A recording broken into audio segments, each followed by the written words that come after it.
दोस्तों नमस्कार। 71वीं BPSC PT परीक्षा की तैयारी के क्रम में आज हम करेंट अफेयर्स के एक महत्वपूर्ण टॉपिक पे बात करेंगे और उम्मीद है कि आप सभी लोग इस टॉपिक से पहले से भी परिचित होंगे, लेकिन एग्जामिनेशन पॉइंट ऑफ व्यू के दृष्टिकोण से हम उन फैक्ट के बारे में बात करेंगे जिनके एग्जामिनेशन में पूछे जाने की प्रबल संभावना है। और वो टॉपिक है ऑपरेशन सिंदूर। ऑपरेशन सिंदूर जो है भारत सरकार द्वारा चलाया गया एक अभियान था जो 22 अप्रैल 2025 को पहलगाम नरसंहार के विरुद्ध आतंकी संगठनों के विरुद्ध था।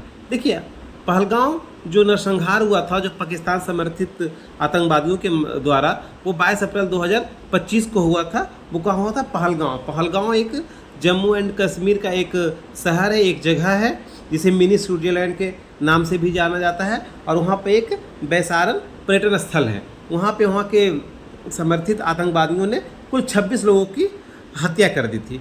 उसके प्रत्युत्तर में भारत ने सैन्य कार्रवाई को अंजाम दिया और 6 और 7 मई को, डेट याद रखेगा, सैन्य कार्रवाई कब हुई थी? 6 और 7 मई को रात को। वो टाइमिंग क्या था? 1:05 से लेके 1:30, यानी कि 25 मिनट तक हमने सैन्य कार्रवाई को अंजाम दिया और इसमें कुल 24 मिसाइलों से सटीक हमला किया। कुल 25 मिनट में 24 मिसाइलों ने हमने वहाँ दागा और आतंकी संगठनों के जो भी वो लॉन्च पैड थे या फिर आतंकी थे उनको मार गिराने में हम लोग सफल हुए। इसमें कोई आधिकारिक सूचना तो नहीं है, लेकिन एक अनुमान लगाया गया है कि इसमें 90 से 100 के आसपास आतंकी मारे गए, जिसमें क्या था, जैश सरगना के 10 सदस्य और 4 अन्य उनके करीबी सदस्य मारे गए।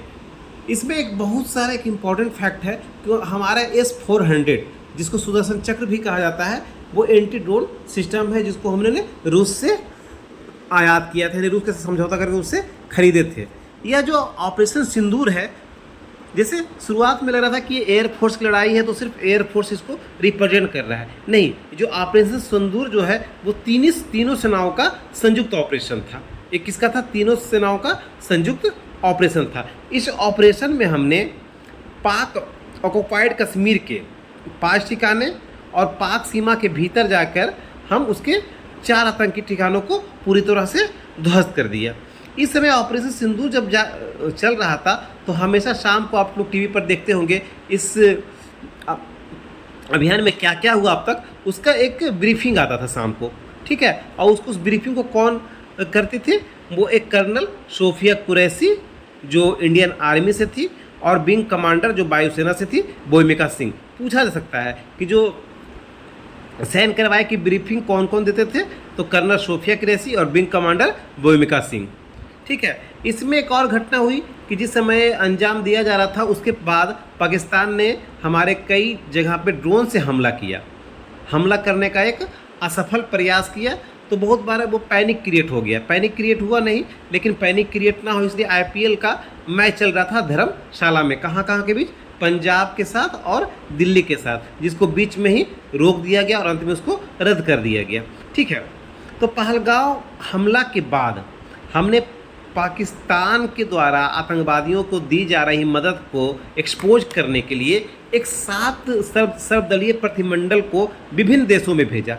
कितने प्रतिमंडल को? 7 सर्वदलीय, यानी सर्वदलीय मतलब विभिन्न दलों के उसमें नेता थे, उसमें एक रिप्रेजेंट थे और अन्य सांसद थे। इसमें टोटल कितने थे? 7 सर्वदलीय प्रतिमंडल, जो संयुक्त राष्ट्र परिषद के जो 5 देश और अन्य सहयोगी राष्ट्रों में हमने पाकिस्तान को एक्सपोज करने के लिए प्रतिनिधिमंडल को भेजा, ठीक है। इसमें कुल सांसद जो थे वो 58 थे।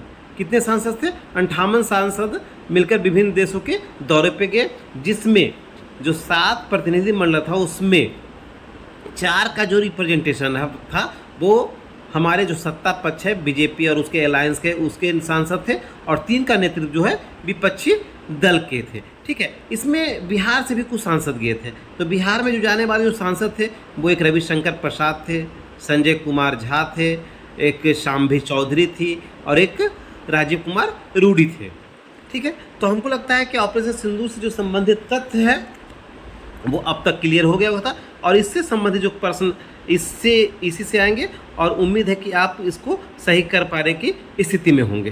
तब इसी प्रकार के अगले वीडियो हम एक नए टॉपिक के साथ आपके समक्ष आएंगे। तब तक के लिए धन्यवाद।